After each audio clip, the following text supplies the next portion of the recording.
Got a lot of great people on. So far, we have 136 logins right now on with us today.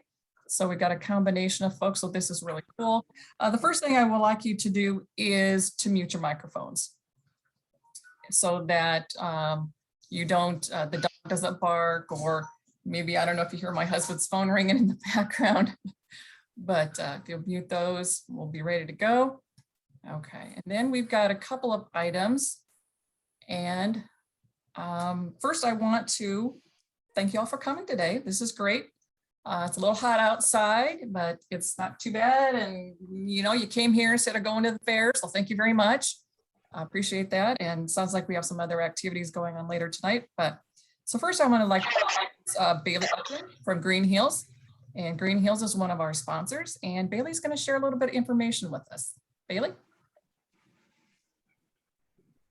Hi, everyone. I'm Bailey, like Geraldine said. I'm the marketing coordinator at Green Hills. And if you're not familiar what Green Hills is, we are a 55 plus life plan community located in Ames, Iowa. We're south of Highway 30 and a little bit south of the university. So we're tucked in right behind the gateway. And we offer a life plan continuum. So independent living, assisted living, long-term care, respite care, rehab. All of that is located on campus, and we have some lovely availabilities in our townhomes and apartments. And I just wanted to let you all know that we have an upcoming open house next Wednesday at one of our new beautiful townhomes, 2434 Hamilton Drive. And even though it's still summer over here at Green Hills, we are gearing up for the fall in some Cyclone football, and we're preparing for our fall parade of homes in September, on September 14th and the 21st. So we would be happy to host all of you to come and take a look at our beautiful availabilities. And if you have any questions about Green Hills or our lifestyle advantages, just give Linda or I a call at 515-357-5000. And we're so happy to sponsor OLLI and to see all of you this afternoon. Thanks so much, Geraldine. Thank you, Bailey. And then Steve Larson is here from Clarity Asset and Management Incorporated. So Clarity is also one of our sponsors. So Steve, would you like to share a little bit about Clarity with us? Yeah, sure. Well, very glad to. Carolyn, thanks. As she said, I'm Steve Larson. I'm a Chief Investment Officer for Clarity Asset Management. We're a fee-only fiduciary financial planning firm. The focus that we have, or one of the values that we have as a business, is lifelong and life-wide learning. And we pursue that as a firm. We endorse that among our clients. And so OLLI is a great way to promote that in Ames, Central Iowa, and with Zoom now anywhere in the world. So we're glad to sponsor the work that OLLI does. As a firm, we're committed to investing in ways that match client values and in ways that are good for the community, good for the state, good for the country. There's a quote in the Old Testament that talks about the people of God needing to seek the welfare of the city. And as you seek the welfare of the city, and as it prospers, you will prosper. And so our byline and our mission is to seek the welfare of the city and helping clients invest in ways that do that are good stewards of natural and human resources, and better governed companies that you would invest in. We sponsored a couple classes this fall, and one is one you'll hear from Sam Wormley on the climate issues. That's part of the stewardship of natural resources, and also one on homelessness in Iowa. And that's a social ill that we want to be able to promote also. So we're glad to be a sponsor, and appreciate being part of this introduction day. Thank you, Steve. So just a few housekeeping items. You know, you always have to do those things. So most of you probably already know that when you're in Zoom, you can pick a couple different views, and you can each do the view that you want. So there's the grid view, which I like to call the Brady Bunch view. You can pick that so you see a lot of little squares, or you can pick the presenter view, and then you're going to see whoever's talking that will be the biggest picture. And so that'll be, for most people, it's in the upper right-hand corner where it says view. If you're on a Mac, might be at the bottom. I'm not 100% sure, but so you can decide how you'd like to do that. Second, presentations are going to go in order as they appear in the catalog. We do have a few exceptions. Just a sec here. You get somebody muted. There will be 4 out of order at the beginning due to schedule conflicts and they need to leave early. 11 presenters were not able to join us today.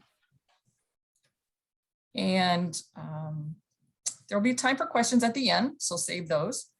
And then another quick note, class number 18, the bucket list adventures, Cambodia, Laos, and Vietnam is now going to be on Wednesday, October 27th from 1 to 2:30. So keep that in mind before you register for that one.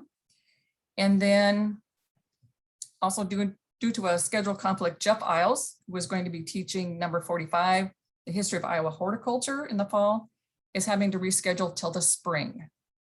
And then last but not least, online registration begins tomorrow morning at 8:30 a.m. And so we hope to see all of you online and registering for classes. So I think right now we are ready to get started, and we are going to begin with Liz. Hi, can you guys hear me okay? All right, I'm Liz Birkland. This is class number 03, and I'll be talking about the diabetes prevention, making a lifestyle change. So hello, I am a registered dietitian and a certified diabetes care and education specialist at Mary Greeley. I've had the pleasure of actually getting to talk about the year-long version of this program on a national level, a state level, and several local places as well. So this is something that I'm really passionate about, and I hope you maybe have already heard of it, but if you haven't, this will be our opportunity. So this class will just be a miniature version of the National Diabetes Prevention Program, which is usually a year-long program. And the program was based on a study that happened about 20 years ago that they're still following, that actually proved when people made lifestyle changes, they were able to reduce their risk of developing type 2 diabetes by about 58%. Follow-up studies show that they could also reduce their risk of heart health conditions as well. So this miniature version of the program that OLLI will have will just focus on those main lifestyle changes that we talk about throughout the program. We'll be covering those in kind of longer sessions than we usually do. But I think you'll really enjoy it. Over the last 5 years that I've been doing it, I've seen the impact that people have had. And I'm still hearing from people in my first group about things that they're doing that have really promoted health in their life.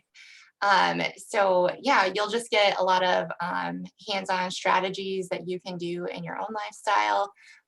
These things will be flexible enough so that I think anybody can be impacted, and will really help to reduce not just risk of type 2 diabetes, but most chronic diseases can be impacted by these things.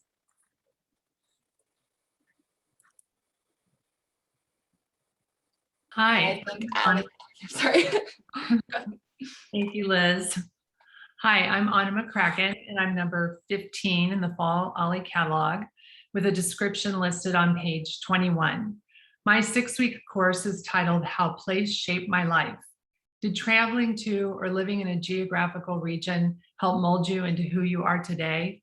Take me. I spent 3 years from the age of 10 to 13 growing up in Stuttgart, Germany.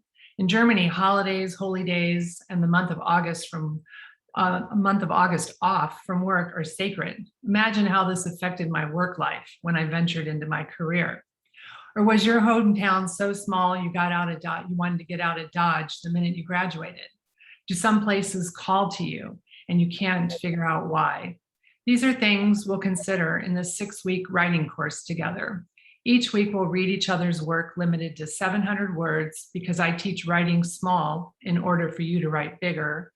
Classes limited to 8 to allow for weekly group workshop with feedback. No prior writing experience is necessary. And if you're thinking, oh man, I've taken her class before, know that I supply fresh reading assignments, fresh writing prompts, and new ideas. I'm always studying with authors and writers I like to impart my learnings to classes. Just think, if you join me, and those who already know me, you might be one of the first to know when my memoir thesis defense is accepted this fall. Thank you. I hope you'll join me.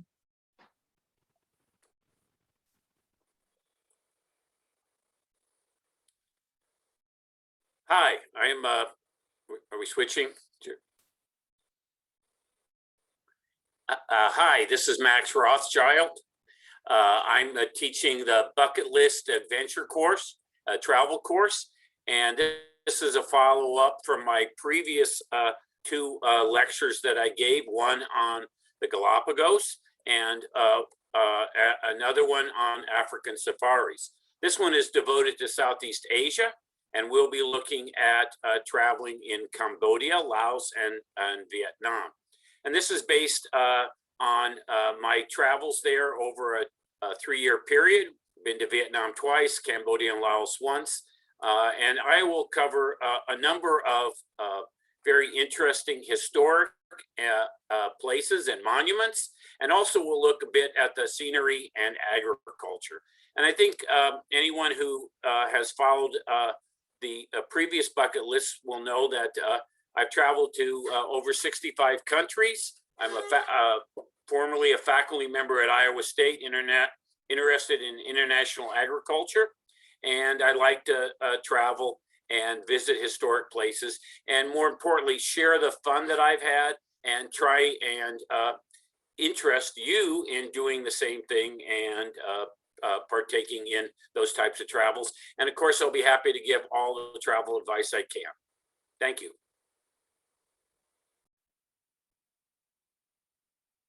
Okay, I believe it is my turn. My name is Karen Kudrowski, and I'm a political science professor at Iowa State University.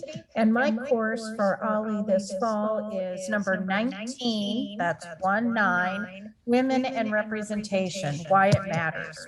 What we are going to be doing is starting with a little bit of political theory, looking at people like Edmund Burke and Hannah Pitkin to talk about different ways that we measure representation.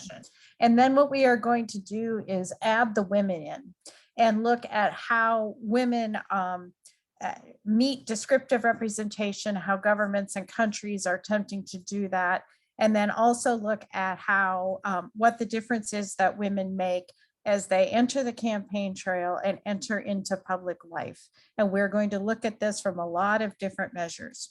So for those of you who have been in my OLLI classes in the past, we've done some things on the historical section and some things in terms of public policy. And this would represent the middle of the course where we're talking about women as political actors. I hope to see you there. Thank you.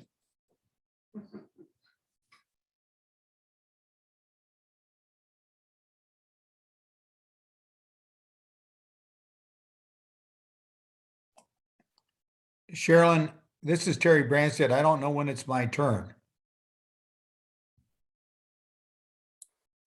I think there's one person ahead of you and he is muted, but Terry, why don't you go ahead and then we'll have him come in. My presentation is U.S.-China Relations from the ambassador's perspective. And of course, I got to be ambassador because I was the first American governor to host Xi Jinping when he was only a county level party leader. And we treated him so well, both me and the Iowans he met in 1985, that he called us old friends. So Donald Trump chose me to be the ambassador to China. That is the most important relationship, bilateral relationship in the world for the United States. And I'm proud to say we had a very focused agenda. I had a sign on my desk that said, we need to focus on what matters most. The first thing we did was confronting the North Korean nuclear tests. And I was in Tumen, China, 3 days after the last nuclear test. I'm proud to say there haven't been any since 2017. We still have not gotten North Korea denuclearized, but China has supported our efforts in the United Nations Security Council to put sanctions on North Korea.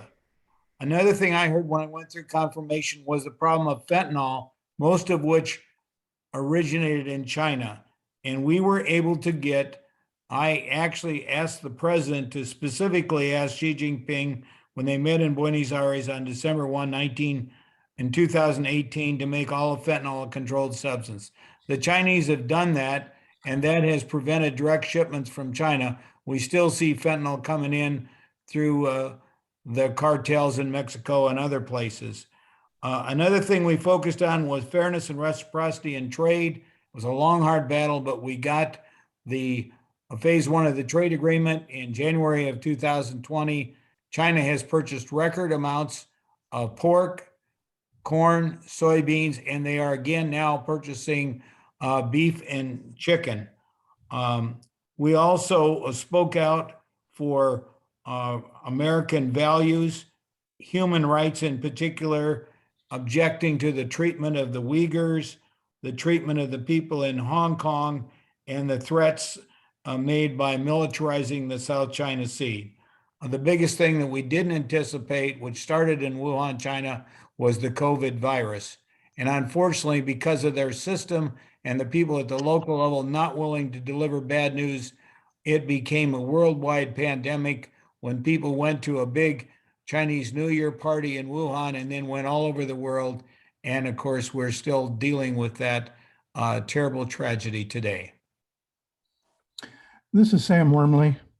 I'm going to be teaching course number 1. It's titled Corporate Leadership Toward a Zero Carbon Footprint. It'll be on Monday, September 13th.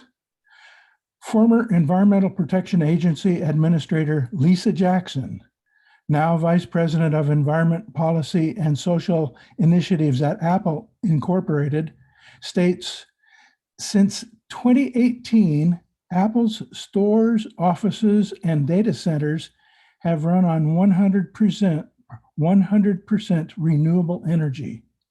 Today, all of our operations are carbon neutral too, and by 2030, every product will also be. How it is designed, made, shipped, used, and recycled. This OLLI class provides insight into how tech giants such as Apple and Google and others are providing leadership toward a zero carbon footprint global economy. How do I know when it's my turn, Geraldine? Geraldine? Oh. No. How do we find when it is our turn? Vivi, you are going to be right after Jean here in just a minute. Okay. Can I start then? My name is Jean Meek, and I am teaching class number 4, the History of Classical Music. I have usually taught classes about composers who are well known and their music is often performed. I thought it would be interesting for once to explore music that is not so well known, and you may not even have heard of its composer. All the pieces I have chosen to include, I think, are definitely worth listening to, but of course you will have to judge this for yourselves. We will consider why it is that some pieces of music and their composers not become better known. Sometimes it is because another member of the same family is the famous person. For example, we will listen to 2 short pieces by obscure members of the Bach family. Sometimes it is because the music is considered old-fashioned, or alternatively, perhaps it is a bit ahead of its time. Sometimes it is simply a matter of the composer not being in the right place at the right time to find the right person who can help them have their music performed and published. Sometimes it is a matter of gender. In the past, women were not thought capable of writing serious classical music. It was also not considered suitable for them to try. We will explore several works by women. Sometimes a work is forgotten because the written score is thought to have been lost.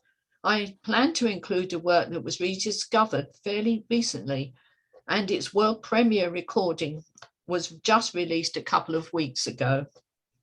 As I said, I think this music is all worth listening to, and I hope that if you take the class, you will leave with some new favorites. Okay. Hello, I am going to talk on an aspect of history which is different from the usual one. Generally, history deals with wars and victories and empires and oppression and colonialism and so on. But there is also the history of art and history of music and history of literature and so on. This time I'm going to focus on the history of science, but not in general terms, but in particular, the many great revolutions that have occurred in history, such as the Copernican revolution or the trial of Galileo, or the discovery of Uranus and the discovery of electric currents and the electromagnetic waves, radioactivity, and so on. In each of these cases, there are fascinating stories behind the discoveries. There have been conflicts of priority, there have been unexpected discoveries, and so on. So I intend to discuss in this course 8 important breakthroughs, major items in the history of modern science, which will be fascinating, I think, knowing what's going on behind. I'm saying modern science because it all goes well. I hope to give a similar course in another semester on the history of ancient science, because whether you take Greek or Chinese or Indian science or Roman science, there are similar discoveries and stories behind them, but that will be for another semester. Hello, my name is Ron Palumbo, and this November 1st, I will be offering class number 6, entitled Catch-22, 60 Years Later. If you read Catch-22 when it came out in the 60s, you probably remember that its title was used to give vent to the growing discontent with the war in Vietnam. The phrase became so popular, in fact, that it took on a life of its own. People who have never heard of Joseph Heller's breakthrough novel now use Catch-22 to describe any situation whose rules are so twisted that they make any solution impossible. Yet it turns out that Heller, a World War II veteran himself, did not see Catch-22 as an anti-war novel. In this single-session PowerPoint presentation, we will investigate this perplexing phenomena. In the first half of the class, we will explore the unusual features of this novel and the gradual changes in its reception. In the second half, we will consider the author's life and career in relation to Catch-22. I hope you will join me in taking a fresh look at this landmark work of American fiction. Thank you. Hello, my name is Beth Larrabee, and I'm teaching course number 07, Sustainable Living 101. Global Earth Overshoot Day was July 29th this year. It's tied for the earliest ever to be calculated. This date marks when humanity's annual demand on the nature exceeds what the Earth's ecosystems can regenerate in the year. And over the last 20 years, that date has moved forward 3 months. So how did we get here? Well, here's an example. The citizens of the United States alone throw away over 100 billion with a B plastic bags every year. We are literally drowning in our own stuff. We cannot control some of the big things, but we can certainly change our own behavior. We can make modifications of our chosen lifestyles without feeling miserable or deprived. Simple changes can reduce water, energy, and land use. We can eat wisely, travel smart, and learn ways to properly dispose or repurpose the things that we no longer need. And we'll also learn how to communicate with our legislators. Given the last report from the Intergovernmental Panel on Climate Change and the stark warnings that it is giving us, we need to be able to communicate well with our legislators, whether it is local, regional, state, or federal, if we want a planet we can live on. Thank you.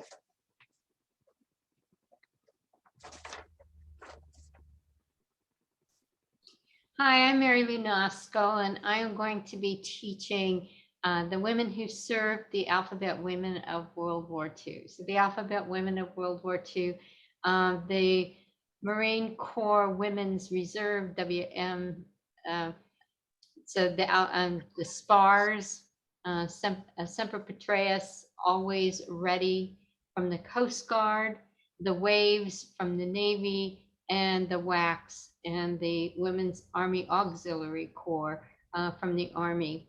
So in the fall and spring of COVID, we looked at the women of World War I. So this time we're moving to the women of World War II. And, you know, as I researched this, I had a lot of fun with it because I was really amazed at the strong Iowa connections between these organizations and Iowa. So whether you know it or not, the Waves, the Navy, and the Coast Guard, and a few of the Marines trained at the Iowa State University Teachers College. And there is a wealth of information on the training and what happened during that period of time. But these women did things that were not typical of women. They chose not to become wives and mothers. They chose not to become teachers, secretaries, or nurses, and instead went into the military. And so that was a pretty brave thing to do at that point in time. So we're going to be looking at these women. We're going to be looking at the services.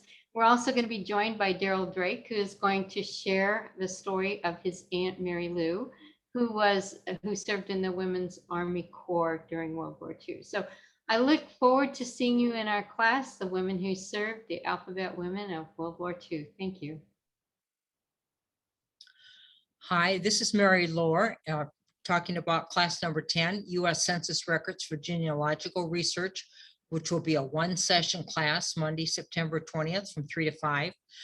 The federal population, U.S. population census are released to the public after 72 years. And that means that the 1950 census will be coming scheduled for release on April 1st, 2022. So that's just a little over 6.5 months. Census records are a primary tool for genealogists, and they help locate your family in a particular place in a particular time. In the first part of this class, Gwennae Jacobson will be given a background of the first census from 1790 and up until the present ones, and she'll tell why these records are so valuable for genealogy research and what other kinds of records they can lead us to. She'll give the history, some interesting facts, and the challenges of researching the census. And then in the second class, I'll describe how the 1950 census was conducted and what questions were asked and why. Since a census is not expected to be indexed by name when it's first released, I'll also talk about using enumeration districts to help locate your ancestors. So if you're interested in tracing your family tree, this class should be of interest to you, and I hope you'll join us. Thank you.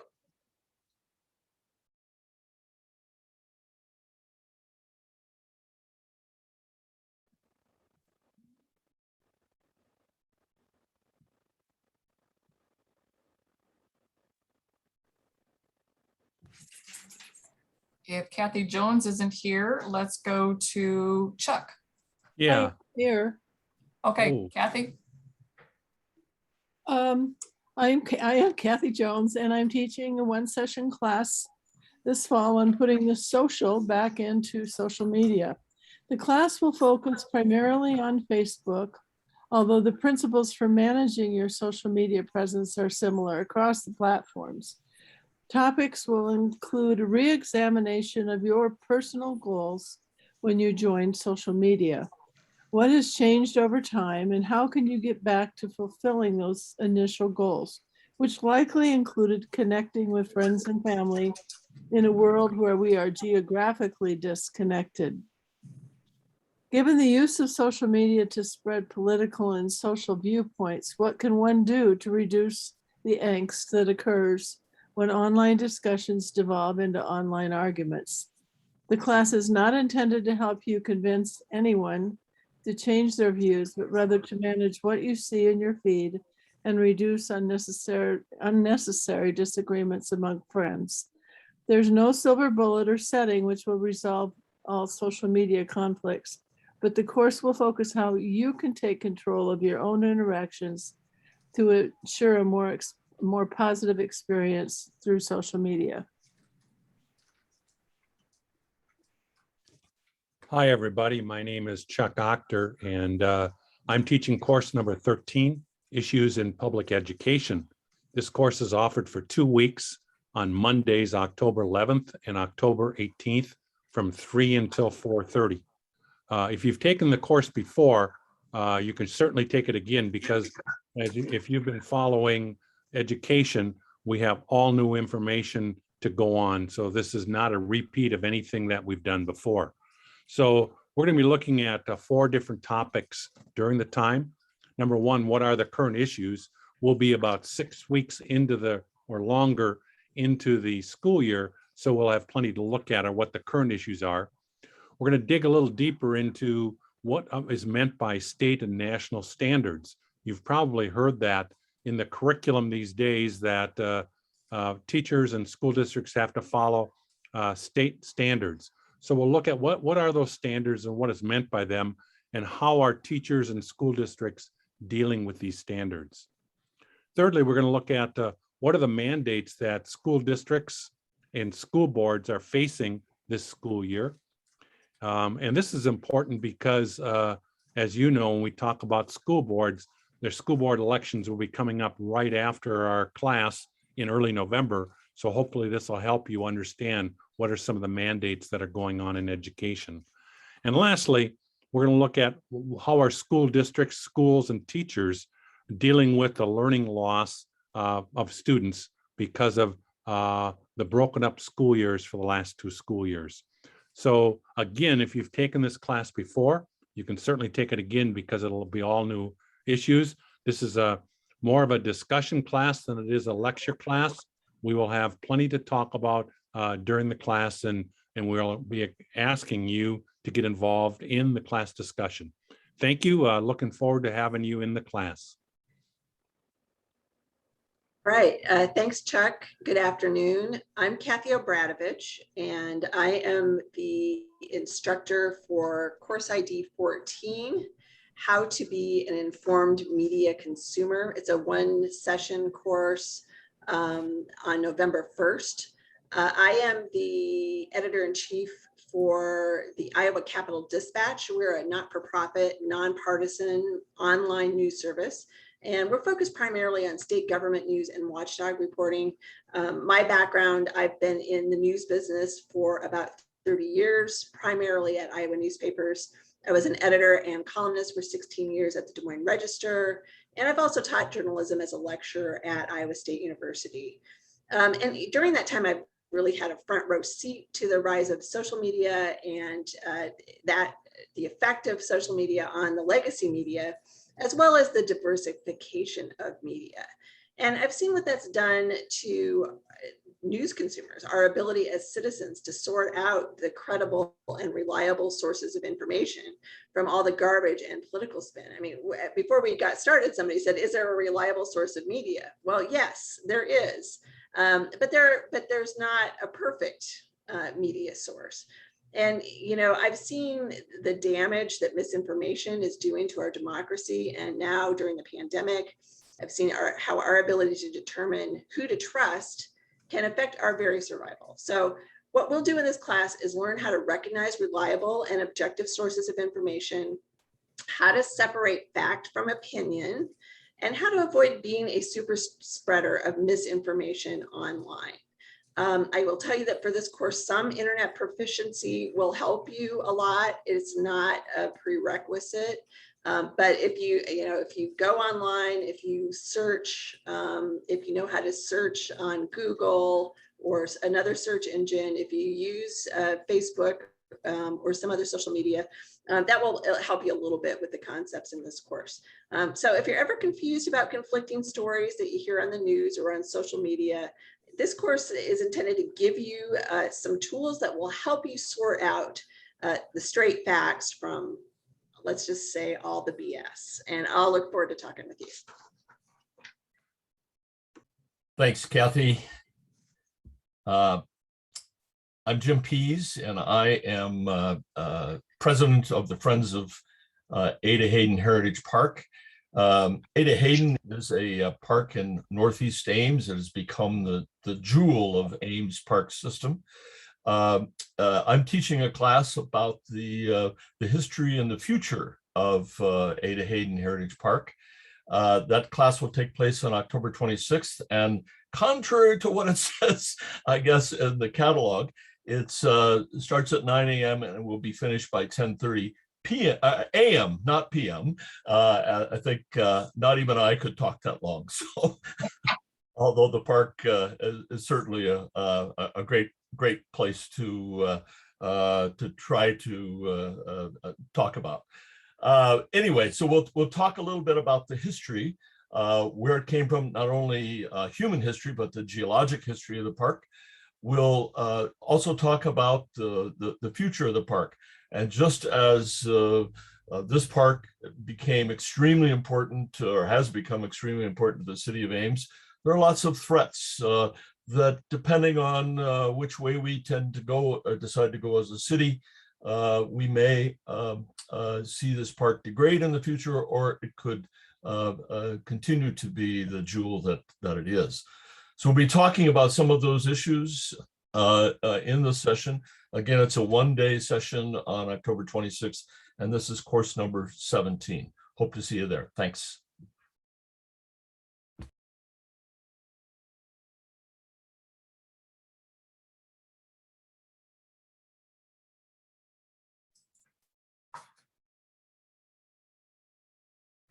Jorgen, it's your turn.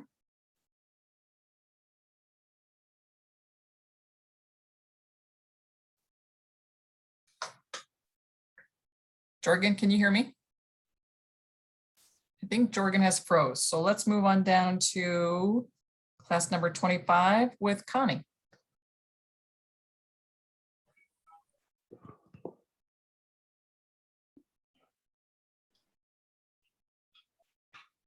Hello, I'm Connie Shortis, and class number 25 is Skills for Bridging the Divide. And the topic is going to be specific to climate change. So I was interested to hear there are other people who are addressing climate change in this series as well. That's great. This class is actually an online 2.5-hour workshop on Tuesday, October the 12th, and it's designed by Braver Angels, which is an organization whose stated goal is to bring Americans together to bridge the partisan divide and strengthen our democratic republic, a fairly modest goal. This workshop is presented by Beth Mallow and we're going to teach you how to have more constructive conversations with people with whom you disagree. These are going to be conversations that clarify differences, search for common ground, and affirm the importance of relationship. So the skills you'll learn are focused on the climate issue, but they could be applied to any contentious issue you confront with others with whom you want to converse. Conversations about solutions to climate can be difficult and polarizing, even among people who are all concerned about the changes happening in our climate.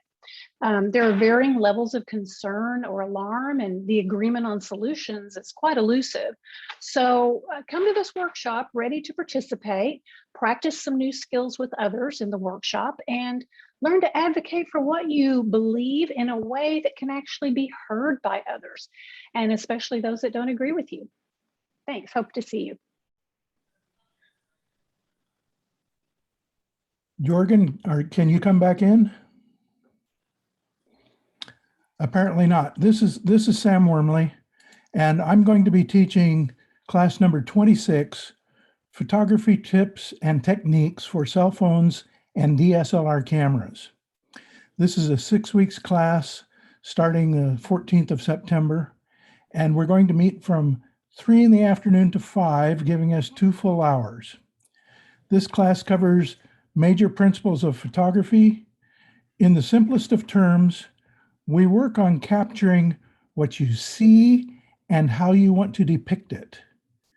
We will concentrate on the nuts and bolts of our cameras, composition, lighting, photojournalism, post photography processing, sharing and backups and storage. Each week we will share photos taken in the previous week with each other. And this class is really enriching because we learn from each other as photographers. Thank you.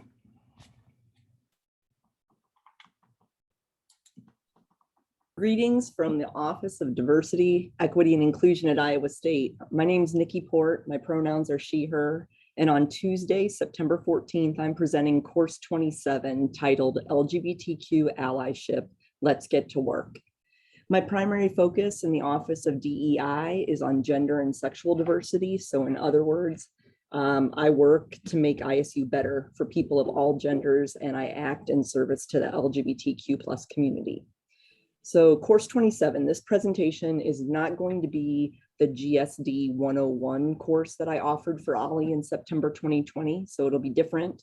And it also doesn't require that you attended that course. So it's going to be most helpful for anyone who knows a little about the LGBTQ community and who wants to get to work on being a better ally for people who hold diverse gender and sexual identities.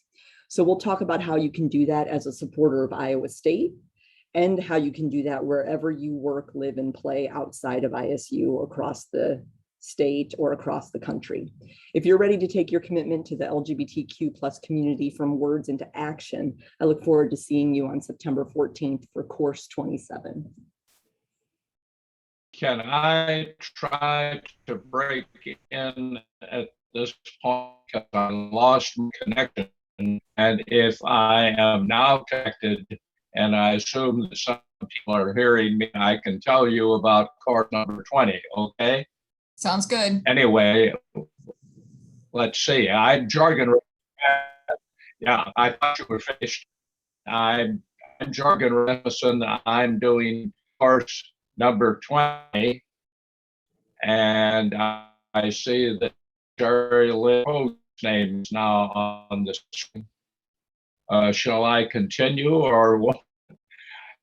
Let me tell you about course number 20, which is the birth of modern art and its detractors. In the latter quarter of the 19th century, a number of young French artists began painting in a new way. And it was so revolutionary, they outraged the population and people denounced them as being no good. But it was just the start of a lot of commotion in the art world as we moved into the 20th century. There were new art movements all over Europe, and each was more ridiculous than the previous one. Now, as a result, we had in Italy a modern art movement that said we've got to take all of the masterpieces out of the museum and throw them away because they're just all junk, and the only good art is modern dynamic art. Now, while all this was going on in Europe, things were fairly quiet in the United States. So there were three artists that said, what we want to do is to bring over to the United States some of what's going in Europe so people will know what it's like. So they brought it over for a special show in New York, and people were outraged again. Oh, this is terrible junk, it's no good. Now, the culmination of this sort of denouncing new art was reached in Germany. In Germany, there was a failed artist who got control of the government and said, you want junk? I'll show you what junk is. And so he organizes an exhibit of degenerate painting. This is really the bad stuff. This is the stuff you can really make fun of, and the government will support you in doing that kind of thing. Now, as you can see, we've had a lot of paintings that have caused a great deal of controversy. And what we're going to do in this course is look at several of those and ask the question, do we still think they're as outrageous as they used to be thought, or are they now more acceptable? I want to be clear that this is not a course that's going to tell you this is what you should like. Rather, the course is, if you like it, why do you think it's good? Why do you not like this over here? What are the reasons for your preferences? And so if you like to look at paintings and like to share your preferences and discuss them, this is the place for you to be. I will see you then in the class. Thank you. Hi, I'm Erin Wilgenbush. I'm a teaching professor at the Greenleaf School of Journalism and Communication at Iowa State University. And I'll be teaching class number 28 on Tuesday, September 21st at 5:30 in the afternoon. And my class is called Mass Media and Society. Mass media surrounds us. We engage with it every day. Even if you have free over-the-air TV, just an AM/FM radio, you still get your mail from a box out on the street in front of your house, you're still impacted by mass media. It's not new, it's not part of the digital revolution, although it's certainly been impacted by the digital revolution.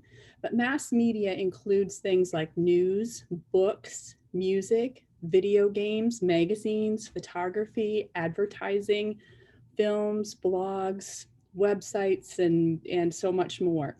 So given the pervasiveness of mass media in our lives every day, it's important that we be media literate citizens. So during our time together on the 21st of September, we'll introduce concepts and talk about things that help us to become more media literate citizens. A few topics that we'll discuss are media ownership. So who owns the media that you consume and what is their agenda? We'll talk about media delivery systems. Is their opinion disguised as news? Are things like biopics really accurate? How much of what I see is advertising and not editorial content? And then we'll look at media effects research. What's been the impact or the effect of media on us as society? So I look forward to seeing you all on the 21st. I hope you'll join me.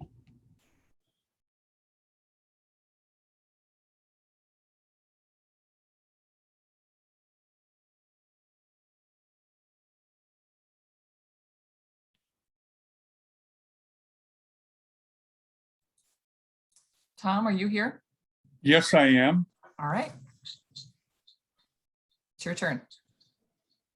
My name's Tom Crochelle, and the mask that I happen to be wearing here has nothing to do with the virus, but rather some dental work I'm having done.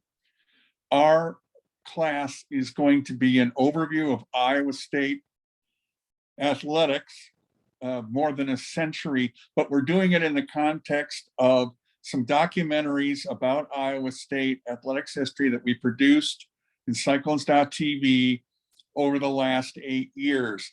And when you do a documentary, it's not just what is in it, it's also the context of the time and some of that which we couldn't have time to fit in because we had to make it fit within the time period on television. So we'll talk about our first Iowa State homecoming, which was in part an effort to keep home economics as a major at Iowa State. We'll talk about Jack Trice. We did a documentary on Jack, but also we'll look at some of the individuals that followed him.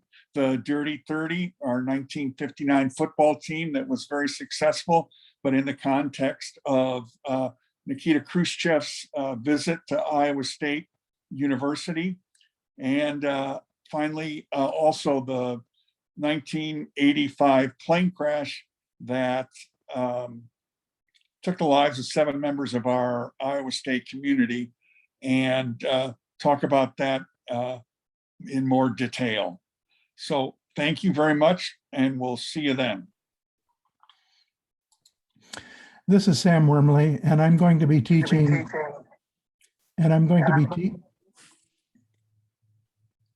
This is Sam Wormley, and I'm going to be teaching Macintosh computers, learning Mac computers. The goal of this class is for you to be a better, for you to better learn and understand your Mac computer and to enjoy safe, secure, and hassle-free computing. We cover all the hardware, software, and applications, and there's an emphasis on safe practices, syncing with your other Apple devices. And although not required, if you've got a MacBook Air or a MacBook Pro, have it available for hands-on experience. Topics to be included are navigating the Mac, making life easier, contacts, connections, Mac resources, word processing, security, and maintenance. This is an 8-week course, and you learn enough to be able to teach others. Thank you.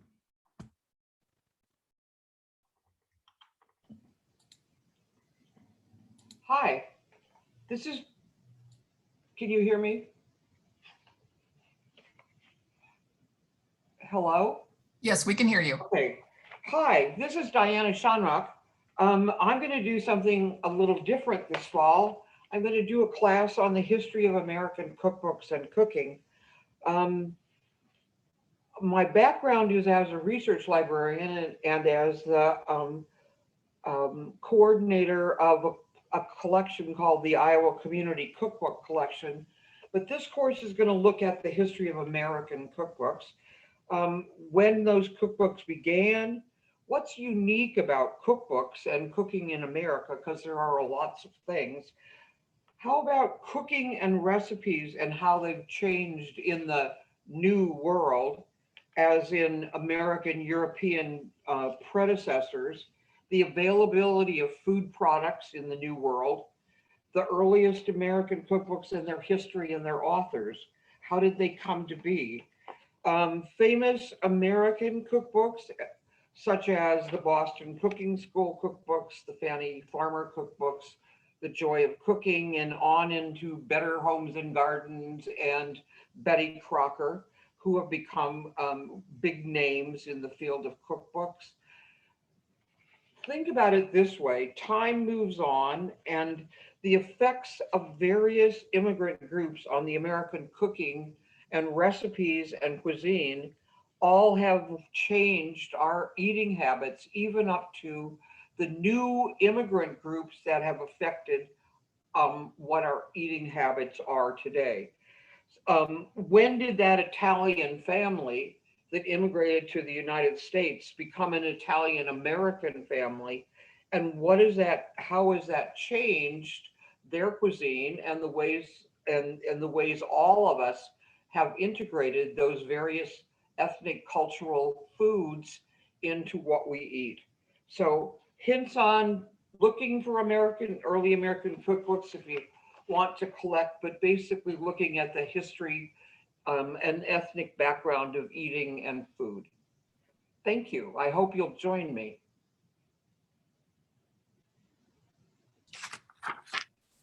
This is Kathy Jones. I'm also teaching a class on thanking our veterans with Quilts of Valor. And one of my other roles is as Iowa coordinator for Quilts of Valor. The mission of the Quilts of Valor Foundation is to cover service members and veterans touched by war with comforting and healing quilts of valor. This one-session course will present basic information about the Quilts of Valor Foundation and the process of recognizing living U.S. military veterans from all generations with the award of a Quilt of Valor. Topics will include the history of the program, how to nominate a veteran to receive a Quilt of Valor, guidelines for making and presenting them, and ways that individuals can contribute to the mission of the Quilts of Valor Foundation. It's not a quilting class, but rather a way to learn more about processes related to making and presenting Quilts of Valor. And time will be allotted for questions about the nomination and/or award processes. So if you want to work through how to honor someone in your friend or family circle, we can definitely talk about that and get that arranged. Thank you.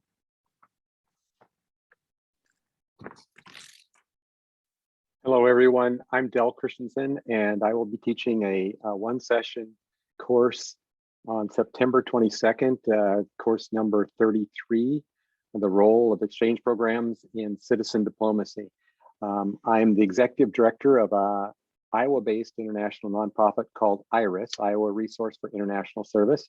It was founded by former Lieutenant Governor Bob Anderson, and over the years has brought more than 2,400 people from 58 different countries to Iowa, all part of engaging in person-to-person exchange and relationship building that is at the core of what's known as citizen diplomacy.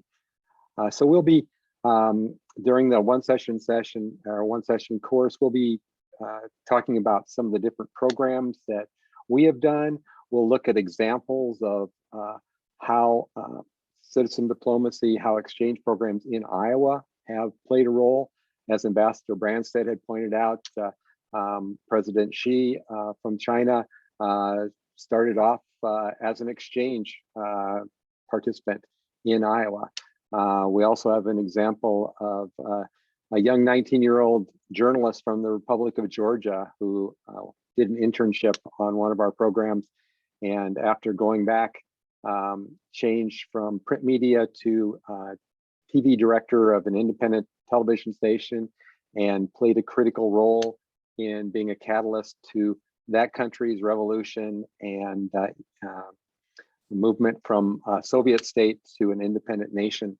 We'll also talk about a program that IRIS did in 2011, where we took a US and Iowa college football team to the country of Tanzania and East Africa to play the first ever college football game on the continent of Africa against a team from Mexico, and how those two teams work together to help the people of Tanzania and climb Mount Kilimanjaro together. So we'll talk about the overall concept of citizen diplomacy and lots of ways that people can do that in their travels, as well as just from their homes in Iowa.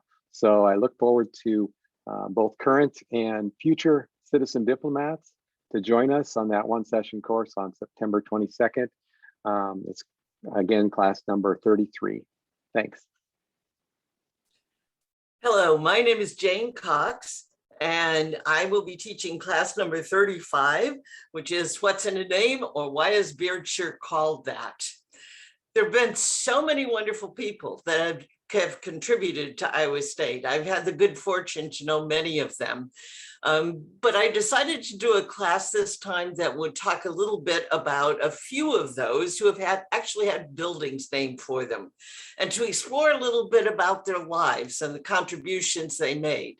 So we'll be looking at two presidents, one William Beardshire, who was the 5th president of Iowa State. And a fun fact about William Beardshire is that when he was 2 months past his 14th birthday, he enlisted in the Union Army to fight in the Civil War. He told the enlisting officers that he was 18.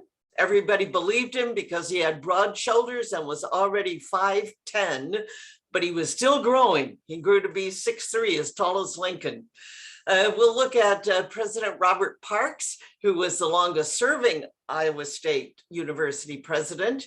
And President Parks was born in a very small town named Mulberry, not Mayberry, but Mulberry. And Mulberry is in Tennessee. And it was, he was the youngest of 7 children. His father delivered mail to rural areas with a horse and buggy. So we'll learn a little bit more about him.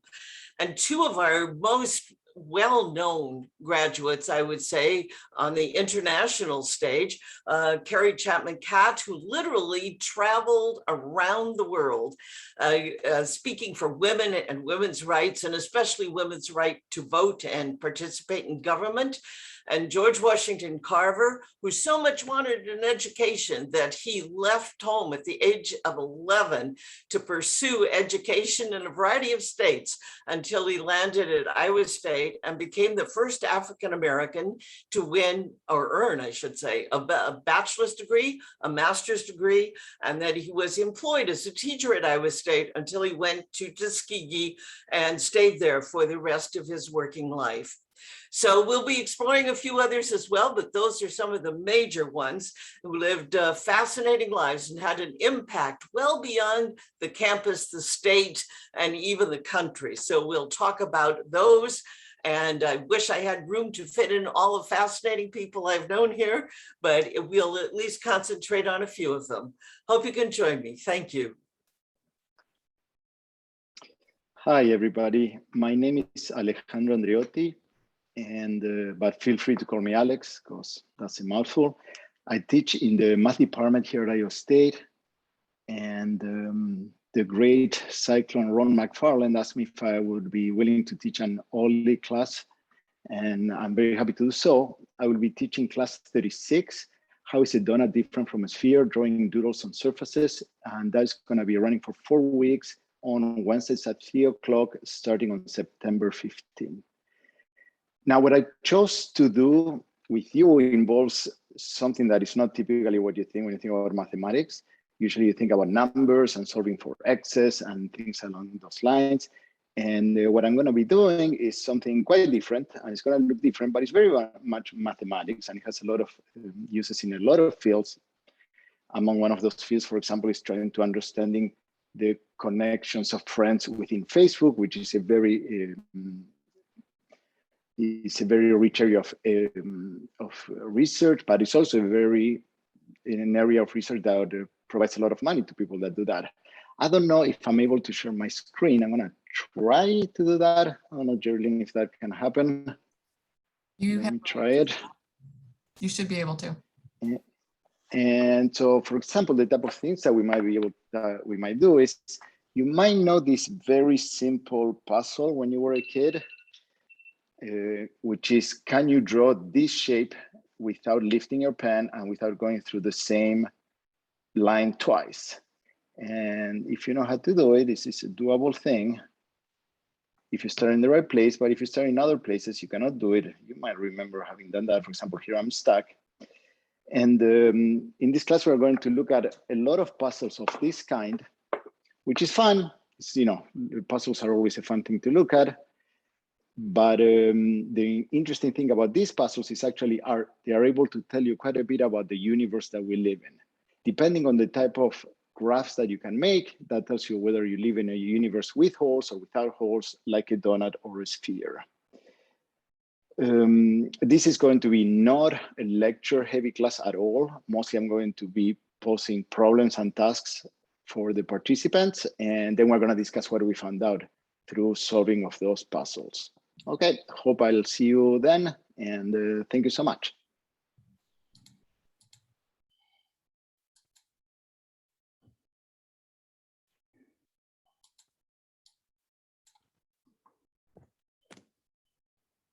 Hello, Sam Wormley. Hello, Mike Metz.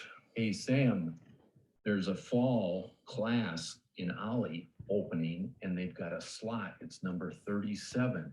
I think we ought to do something that's pertinent to science. What do you think? Hey, Science in the News would be a good program for OLLI.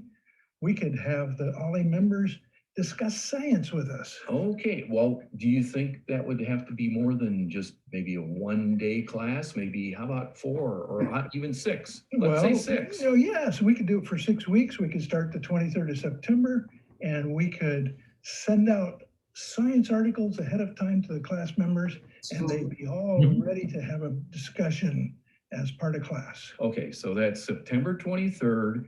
It's a Thursday, and it goes through October 28th, also a Thursday, from 9 to 10:30. From 9 to 10:30. Okay. And we will make the links available for the science articles the day before, and we will have an excellent science discussion. Okay, but that only means that there's one problem here, Sam. What's that, Mike? Well, that means that we'll have to read the articles ahead of time so we know what we're talking about. Well, actually, we want our students to read the articles ahead of time also. Right, so they can ask questions and yes, participate in the discussion. Thank you, Mike. Thanks, Sam. Okay, I have one more course. It'll be number 38. And this is called Personal Transportation Without Gasoline. This course offers resources to help you transition, I should say, from using cars and trucks that use fossil fuels, you know, gasoline and diesel, to electric vehicles powered by your wind turbine or solar panels, or even electricity off the grid. 23% of the CO2 emissions come from vehicles, Everything we can do to minimize CO2 emissions helps the environment. This course will help you understand what's available to you, what it costs, why it's a good idea to invest in electric vehicles. Thank you.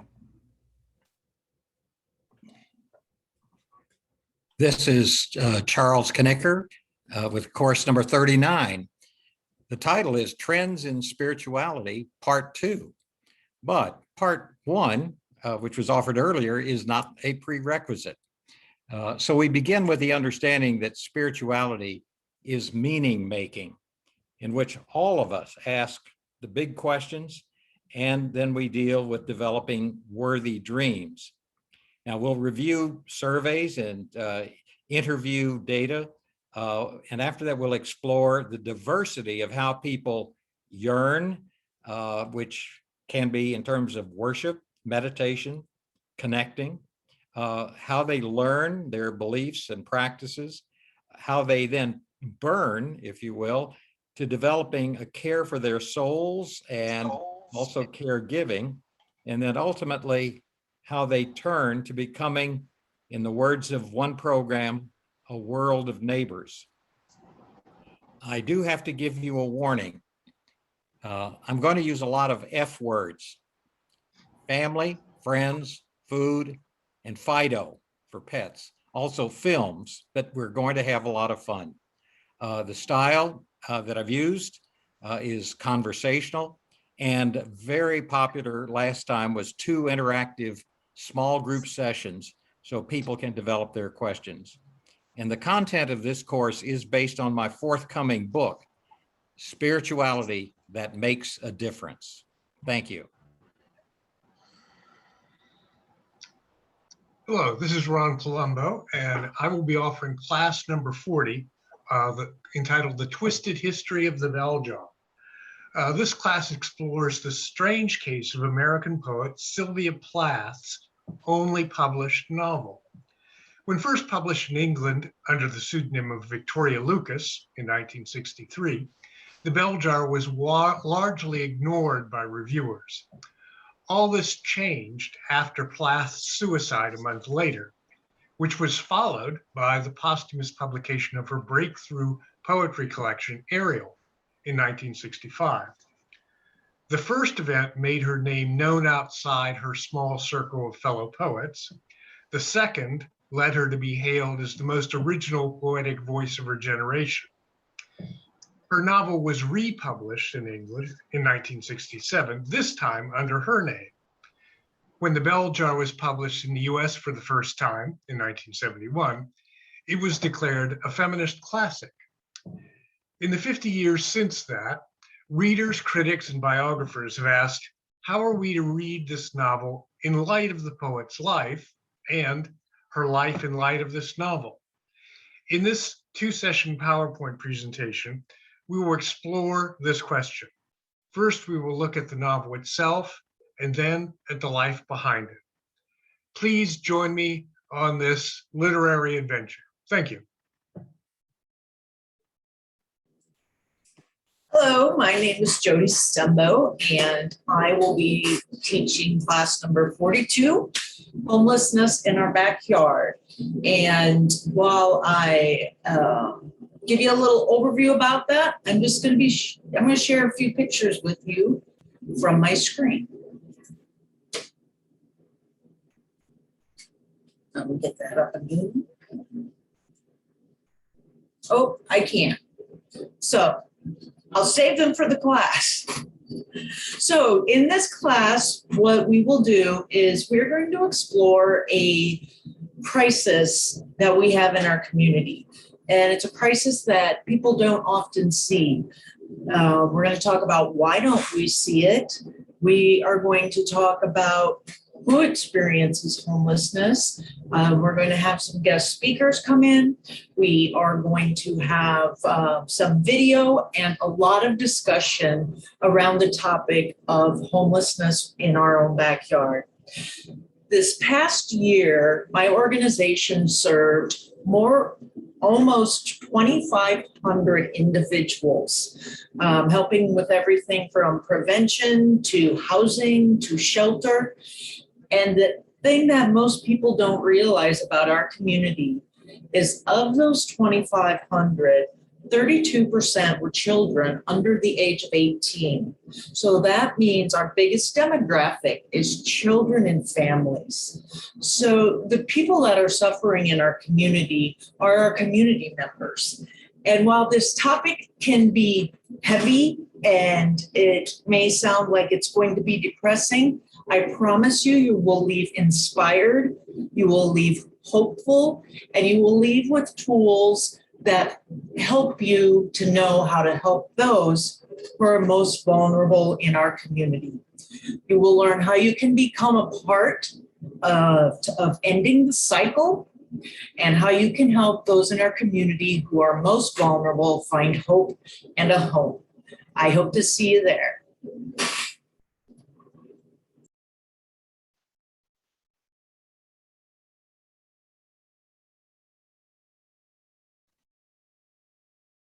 Hello, everyone. I don't know if you can you hear me? I'm Tom Hoover, and as I mentioned earlier, I live in Newton, so it's not surprising that I'll be presenting a two-part class. It's number 43, The Early History of the Maytag Company. I'm excited to have this opportunity to share the story of the Maytag Company. From its early beginnings in 1893 as a struggling farm implement manufacturing company to its meteoric rise to the top of the washing machine world. This ascension allowed the city of Newton to proudly boast that it was the washing machine center of the world, which it truly was. In telling the story of the Maytag Company, I will introduce to you the four individuals most responsible for this Iowa and American success story. Of course, the founder and patriarch of the company, Frederick L. Maytag, his two sons, Elmer and Lewis. And Lewis, by the way, was a 1910 graduate of Iowa State University with a degree in mechanical engineering. And the fourth individual is Howard Snyder, who was the prolific inventor during the early days of the Maytag Company, of whom Maytag once said 90% of everything we make and improve upon in this company was because of him. And as we look at the contributions of these four individuals, we'll trace the evolution of the Maytag washing machine through various iterations, through various stages. To say the company was successful is an understatement. For example, between 1922 and 1926, the Maytag Company sold $200 million worth of washing machines, which would be the equivalent of $3 billion in sales in today's money. So I hope you will join me for these two sessions on October 14th and the 21st. And if you'll allow me, I'd like to make a shameless plug and encourage you, if you're interested in learning more about the history of the washing machine, to tune in to the History Channel on Sunday, August 29th at 8 o'clock. I had the opportunity to participate in the making of a documentary that is part of a series entitled The Machines That Made America. And the very last session is on the washing machine, as well as the refrigerator and the dishwasher and the impact that it had on the lives of women. I guess this is my 15 minutes of fame because I actually survived the cutting room floor, and some of the snippets of my interview are actually in the documentary. So I'm excited about that. I would encourage you to watch that. And more importantly, I would encourage you to watch my two-part session on the early history of the Maytag Company.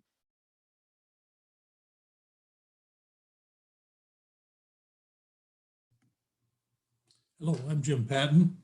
We're looking at session number 44. It's called Redefining Farming in Iowa. And some of you know me and know that my background is agriculture, but I think there's more to agriculture than just corn and soybeans.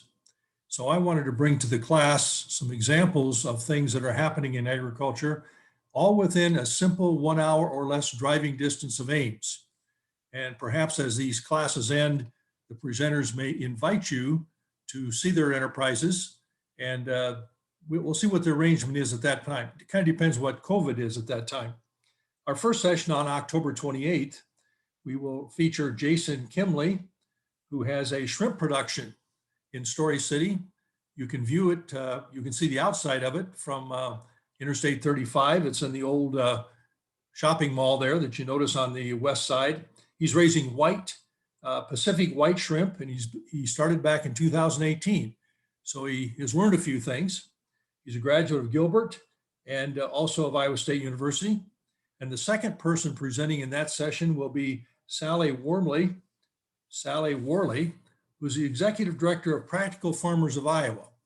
Now, there have been, and there probably will continue to be, many different kinds of farm organizations, but hers is unique, in my opinion, because much of the organization is farmers, and particularly young farmers who are starting new enterprises that are different, but hopefully sustainable. And they exchange a lot of ideas. And I've been a member for a couple of years so that I could pick up on some of their dialogue. And she's going to tell you more about that organization. The second session on November 4th will actually feature two producing farmers. One is Shelby Smith, and she's a founder of Jim and Eat Crickets. And she merchandises crickets, the actual insect that's been dried, ground up as a type of protein. And in fact is making, has developed markets of crickets, especially in some of the health food stores. And the second person in that presentation is Joe Sweeney, who has Eagle's Catch in Ellsworth. So we're talking about Jason being in Story City, Sally here in Ames, Shelby Smith just outside of Ames, and Joe Sweeney in Ellsworth. And he grows tilapia. And it's actually under roof. It's quite a complex, and you'll notice that along the interstate. It's one of the largest indoor fish farms in the US. He grew up in near Buckeye, also has a degree from Iowa State. And these entrepreneurs are very interesting, very young, but that's the kind of energy it takes to make things change. So I invite you to join us on session number 44, page 27 of the catalog. And this will be a two-session presentation on redefining farming in Iowa. Good afternoon, everyone. My name is Bruce Johnson, and my co-presenters will be Joan Grabenstetter and Dale Nickerson. We are volunteer counselors with the SHIP program, which is a government-sponsored program affiliated with the Iowa Insurance Division. We'll be presenting class number 46, Welcome to Medicare, which, as the name implies, will deal with Medicare and related issues. In this one-session course, we'll begin with a brief overview of our organization. We'll then launch into a discussion of Medicare, beginning with a review of what's called Original Medicare, which includes Medicare Parts A and B, in which the government pays for a portion of our inpatient or outpatient medical care. It includes Medicare supplemental insurance, which helps with our out-of-pocket expenses, and it includes Medicare prescription drug plans, which help with the cost of medications. We'll then segue into a discussion of the alternative to Original Medicare, which is a product known as Medicare Advantage, in which services are paid for, health care services are paid for partially by private insurance companies who partially are subsidized by the federal government. We'll summarize the costs, benefits, and some of the limiting issues of both Original Medicare and Medicare Advantage. And we'll finish by sharing some web links and other resources which may be helpful to you in getting additional info. So please join us on October the 14th, Thursday, for our one-session course. Thank you.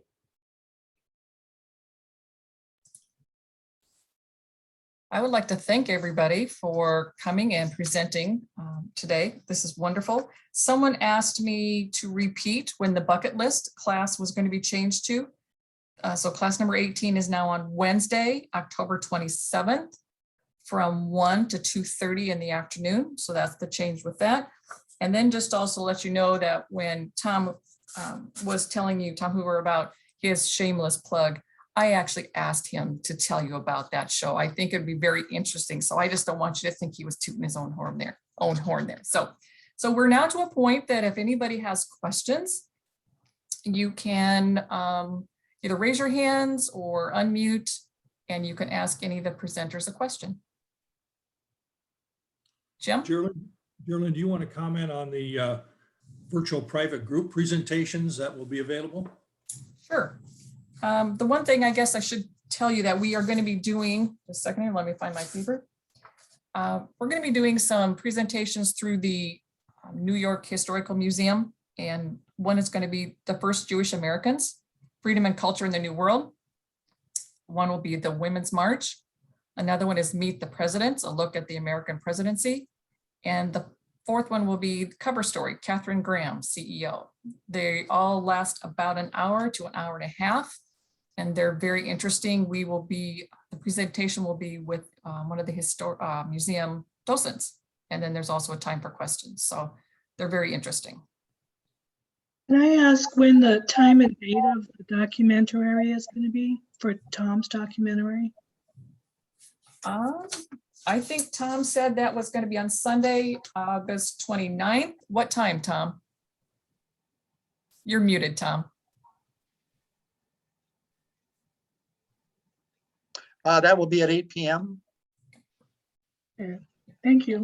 8 p.m. Central Time, in case somebody's listening to us from out of state. And so I'm not sure if somebody's out of state, how will public television, do you think that would be on their website by any chance at some point, Tom?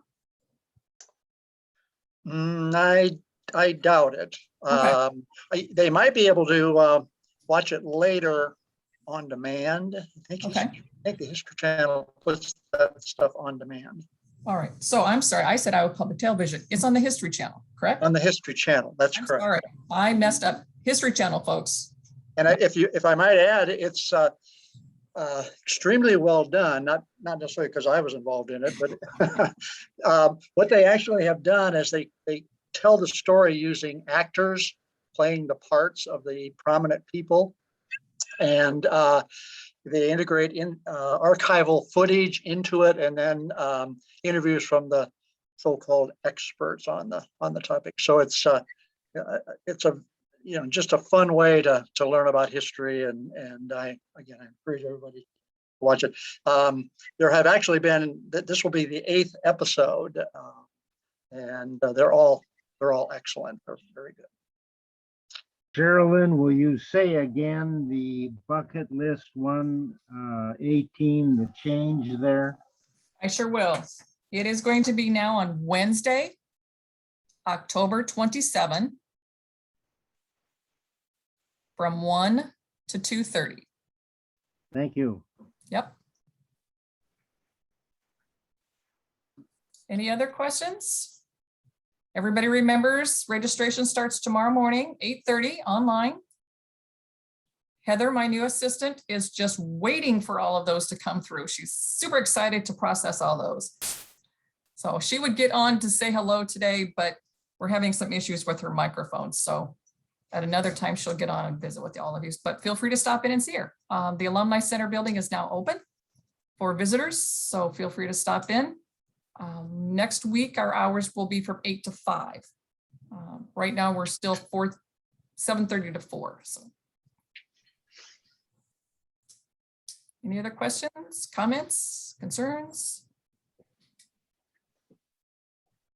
Okay.